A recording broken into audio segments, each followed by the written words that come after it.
दोस्तों बात करें तो iQOO ने अपना iQOO Z5 स्मार्टफोन लॉन्च कर दिया।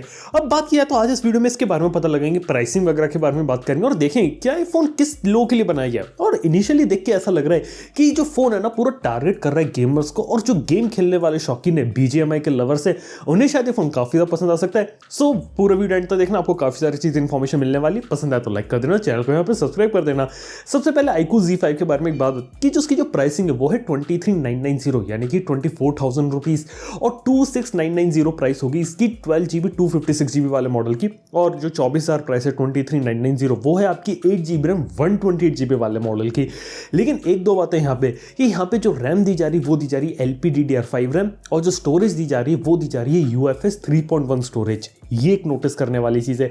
और अगर आप लोग को लग रहा है कीमत अगर आपकी एक्सपेक्टेशन से ज्यादा है, तो बात यह है कि यहाँ पे इन्होंने बताया कि अभी 3 अक्टूबर से जब बिग बिलियन डेज आएंगे तो वहां पे ना आपको देखने को मिलेगी 1,500 रुपए का अमेजन का डिस्काउंट कूपन। तो आप एक क्लिक करके कीमत 1,500 रुपए कम कर सकते हैं, और HDFC के क्रेडिट कार्ड पे 1,500 रुपए और ऑफ। तो अगर ये ऑफर अगर लग जाता है तो 3,000 रुपए कम कीमत हो जाएगी, नहीं तो 1,500 रुपए डायरेक्टली कम कीमत कर सकते हैं। तो उस केस में देखा जाए तो काफी एक अच्छी प्रोडक्ट लग रहा है अगर मैं प्राइसिंग के हिसाब से देखूं तो, क्योंकि इस हिसाब से ये सबसे सस्ता स्नैपड्रैगन 778 वाला फोन हो जाता है। बिल्कुल आपने सही सुना, मैंने आपको पहले ही बताया स्नैपड्रैगन 778 एक अच्छा चिपसेट है, काफी सारे फोन्स में देखने को मिल रहा है। और हाँ, इस साल अगर आप लोगों को लग रहा है कुछ ज्यादा ही फोन में आ गए तो सिर्फ शुरुआत है, अगले साल का इंतजार कर लेना, और भी आने वाला है। रीजन उसके दो है, स्टेबिलिटी बहुत ही अच्छा स्टेबल है, हीटिंग नहीं करता, अच्छी परफॉर्मेंस देता है, बैटरी को अच्छे से मैनेज करता है। ये कुछ चीजें जो कि कंपनियों को बहुत ज्यादा पसंद आ रहे हैं। दूसरे प्रोसेसर भी अच्छे मार्केट में, लेकिन किसी का एनर्जी कंजम्पशन ज्यादा, कहीं हीटिंग होती है, कोई बीच का जो मिडिल ग्राउंड होता है तो वो नहीं आ पा रहा। और 20 से 30,000 की रेंज में Qualcomm की स्नैपड्रैगन लाइनअप में बेस्ट पॉसिबल चिपसेट हो जाता है, और इसलिए चिपसेट को चूज किया गया 778G। अब देखा तो iQOO Z5 दूसरे 778G वाले फोन से कैसे आगे निकल जाता है, इसके पीछे के दो रीजन है। पहला तो है कि इसमें LPDDR5 रैम देखने को मिल रही है, दूसरा UFS 3.1 स्टोरेज। अब देख के ऐसा लगता है कि यहाँ पे इन्होंने पूरा ऐसा फोकस किया कि इन्हें एक पावरफुल गेमिंग स्मार्टफोन बनाना है। अब गेमिंग का मतलब ऐसे समझ सकते हैं कि जिसके अंदर जितने भी सारे गेम्स हो हाई फ्रेम रेट पे चले, हमेशा अच्छी से अच्छी परफॉर्मेंस निकाल रखे, और इसलिए जो इंटरनल स्पेसिफिकेशन होती है उन्होंने यहाँ पे एक अच्छा काम किया। और ये भी एक चीज अच्छी लगी 6GB रैम वाला वर्जन हटा दिया, क्योंकि यहाँ पे लोग पूरी तरीके से फोकस कर रहे हैं कि किस तरीके से मैक्सिमम परफॉर्मेंस का आउटपुट निकाला जा सके। इवन ये भी क्लेम किया जा रहा है कि इसकी जो परफॉर्मेंस और जो AnTuTu बेंचमार्क है ना वो 5,60,000 के भी ऊपर है, जो कि ऑलरेडी स्नैपड्रैगन 860 से ज्यादा हो जाता है।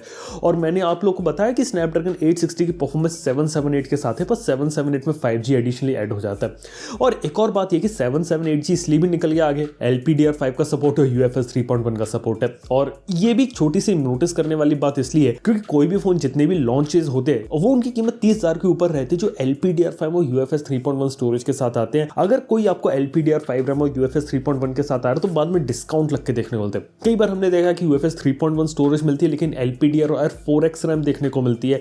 तो ये जो कॉम्बो है ये सबसे कम प्राइस के अंदर लेके आ रहा है, तो ये एक सोचने वाली बात है। इसलिए जो इंटरनल स्पेसिफिकेशन जो परफॉर्मेंस है वो ज्यादा यहाँ पे आपको देखने को मिलेगी। लेकिन सिर्फ इतनी ही बात नहीं है, इसके बाद जो उन्होंने काम किया वो क्या किया कि iQOO Z3 लिया, लेकिन उसके अंदर उन्होंने माइनर इंप्रूवमेंट्स करे, जहां पे प्रोसेसर चेंज कर दिया उन्होंने, एक तो वो रैम अपग्रेड कर दी, स्टोरेज में चेंजेस कर दिए, लेकिन थोड़े बहुत और भी चेंजेस करे। जैसे की बात करें तो 6.6 इंच का होल पंच डिस्प्ले यहाँ पे यूज कर दिया, ये DCI-P3 कलर गैमेट को सपोर्ट करता है, HDR10 को भी सपोर्ट करता है, इसके साथ ही 120 हर्ट्ज के रिफ्रेश रेट को सपोर्ट करता है। लेकिन iQOO Z3 की कंपैरिजन में एक बड़ा एडवांटेज यहाँ पे है कि इस बार टच रिस्पॉन्स 180 हर्ट्ज से बढ़ा के कर दिया 240 हर्ट्ज का, तो टच रिस्पॉन्स अच्छा कर दिया उन्होंने, और हाई रिफ्रेश रेट पैनल डाल दिया, जो कि गेमर्स को काफी ज्यादा पसंद है। और देख के ऐसा लग रहा है कि शायद गेमर्स को ध्यान में रख के फोन बनाया गया है। इसी के साथ ही बात करें तो आजकल वेपर चेंबर लिक्विड कूलिंग का जो कंसेप्ट है काफी ज्यादा पॉपुलर है, तो यहाँ पर भी इन्होंने वेपर चेंबर लिक्विड कूलिंग है, और इनका कहना यह है कि इस पर्टिकुलर सेगमेंट में सबसे बड़ा जो वेपर कूलिंग चेंबर होता है, जो लार्जेस्ट लिक्विड कूलिंग का सिस्टम है, वो लोग लगा रहे हैं, जिसका जो सरफेस एरिया है वो 28837 मिलीमीटर स्क्वायर हो जाता है। अब कहने का मतलब यह है कि अगर लंबे समय तक गेम खेलोगे तो फोन गर्म होगा, और जैसे ही फोन गर्म होगा तो उसके अंदर से हीटिंग निकलेगी,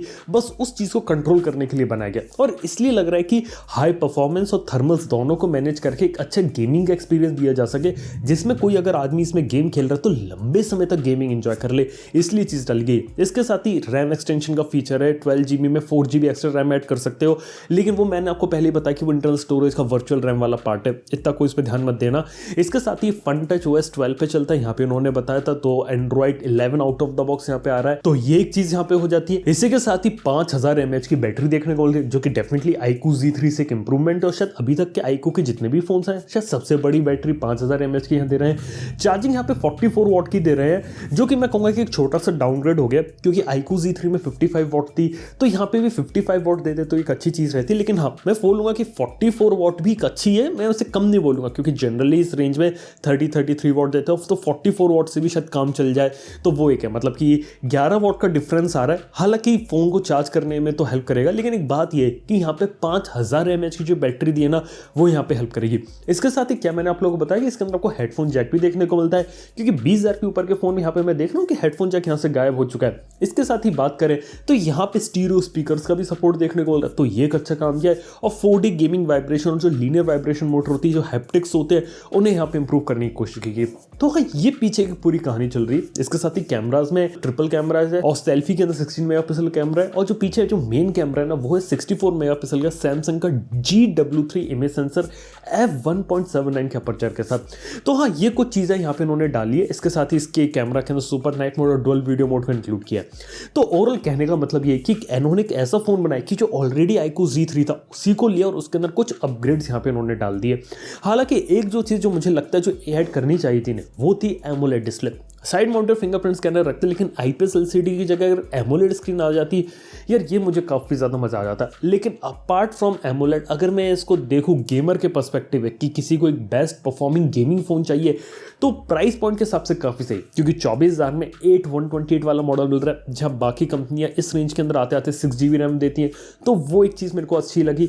इसके साथ ही बात ये कि यहाँ पे LPDDR5 रैम और UFS 3.1 स्टोरेज है। और दूसरी चीज़ यहाँ पे ये लगी कि यहाँ पे ऑफर इनिशियली काफ़ी अच्छा मिल रहा है, यानी कि अमेजन की ग्रेट इंडियन फेस्टिवल सेल में 1500 रुपये का डायरेक्ट कूपन लग जाएगा। अगर इस समय फ़ोन लेते हो तो 24,000 से तो सीधे 1500 रुपये कीमत कम हो जाएगी, और उसके बाद और 1500 रुपये कीमत करनी है तो वो ऑप्शनल है HDFC का क्रेडिट कार्ड। अगर मिले तो अच्छी बात है, नहीं मिले तो 1500 रुपये फ्लैट ऑफ हो जाएगी। तो इनिशियली जो ऑफर मिला के जो चीज़ दे रहे हैं, और अगर डिस्काउंट अगर सब मिल जाके 21,000 का किसी को पड़ता है, तो उस केस में वैल्यू फॉर मनी है। 24,000 की रेंज में पर्सनली तो मुझे थोड़ा सा महंगा लगता है। हालांकि कूपन वगैरह लग जाए और ऑफर्स अगर आने वाले समय में लगते रहे, तो वो एक काफ़ी अच्छी वैल्यू फॉर मनी स्मार्टफोन बना सकते हैं। और अगर 21,000 का पड़ गया तो फिर 8GB रैम 120GB स्टोरेज सब मिला के आपको एक अच्छी डील यहाँ पे देखने को मिल सकती है। तो ओवरऑल बात की जाए तो फोन तो यहाँ मुझे पसंद आया है, गेमर्स को देख के काफी अच्छा काम किया यहाँ पे। बस एमोलेड स्क्रीन अगर आ जाती तो फिर क्या बात रहती। हालांकि यहाँ पे इन्होंने जो परफॉर्मेंस और जो प्रोसेसर में जो काम किया वो काफी अच्छा लगा।